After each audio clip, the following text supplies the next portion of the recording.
आज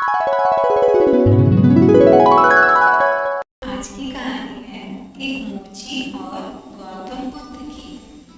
एक बार की बात है, गौतम बुद्ध मगध राज्य के एक गांव में ठहरे हुए थे।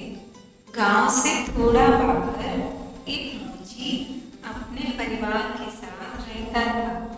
उस मोची के घर के पास एक तालाब था। एक दिन रोज की तरह मोची सुबह तालाब से पानी लेने गया। वहाँ उसने तालाब में बहुत ही सुंदर एक अद्भुत पुष्प देखा। वह पुष्प देखने में काफी सुंदर था, चमत्कारी भी प्रतीत हो रहा था। मोची ने तुरंत ही अपनी पत्नी को बुलाया और वो पुष्प उसे दिखाया। मोची की पत्नी आध्यात्मिक और धर्म में आस्था रखने वाली थी। वे पुष्प को देखते ही समझ गई कि जरूर यहाँ से महान गौतम बुद्ध गुजरे होंगे। इन्हीं की प्रताप से यह पुष्प खिला है। पुष्प को चमत्कारी मानकर मोची ने एक योजना बनाई और उस योजना के बारे में अपनी पत्नी को बताया कि वे यह पुष्प राजा को देगा और उससे बहुत सारी स्वर्ण मुद्राएं लेगा। उसकी पत्नी ने भी सोचा कि यह पुष्प हमारे किसी काम का नहीं है, इसे राजा को दे दो, कम से कम कुछ कमाई तो होगी। पत्नी की सहमति के बाद मोची राजमहल की ओर निकल गया। राजमहल के रास्ते में उसे एक व्यापारी मिलता है। मोची के हाथ में पुष्प देखकर वह रुक जाता है और वह मोची से पूछता है कि भाई, ये पुष्प कहाँ लेकर जा रहे हो? मोची कहता है, भाई, मैं ये पुष्प लेकर राजा के पास जा रहा हूँ। इससे राजा को भेंट करके मुंह मांगा इनाम लूंगा। व्यापारी ने मोची को प्रस्ताव दिया कि तुम ये पुष्प मुझे दे दो, मैं तुम्हें बदले में 100 स्वर्ण मुद्राएं दूंगा। मोची सोच में पड़ गया और उसने सोचा, जब व्यापारी इस पुष्प के लिए 100 स्वर्ण मुद्राएं दे रहा है तो राजा तो और भी ज्यादा देगा।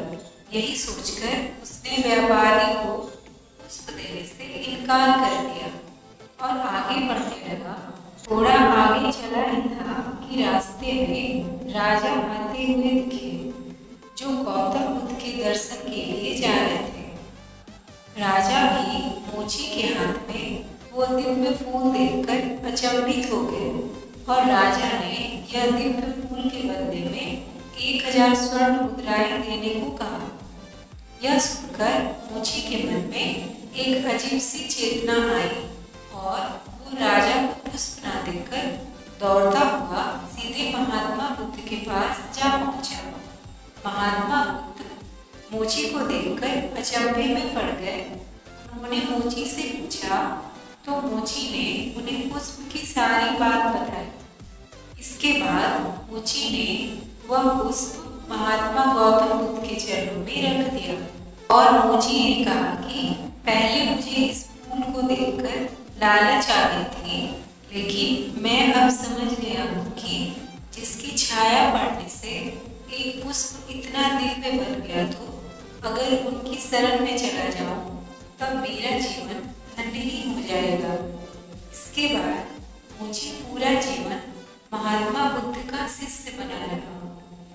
तो दोस्तों, इस कहानी से हमें यह सीख मिलती है कि हमारी जिंदगी में हमें बहुत सी चीजें अपनी तरफ आकर्षित करती है, लेकिन हमें उनकी लालच में न फंसकर अपने ज्ञान का प्रयोग करके जीवन में सही राह को चुनना चाहिए। उम्मीद है आपको यह प्रेरणादायक कहानी अच्छी लगी होगी। कहानी सुनने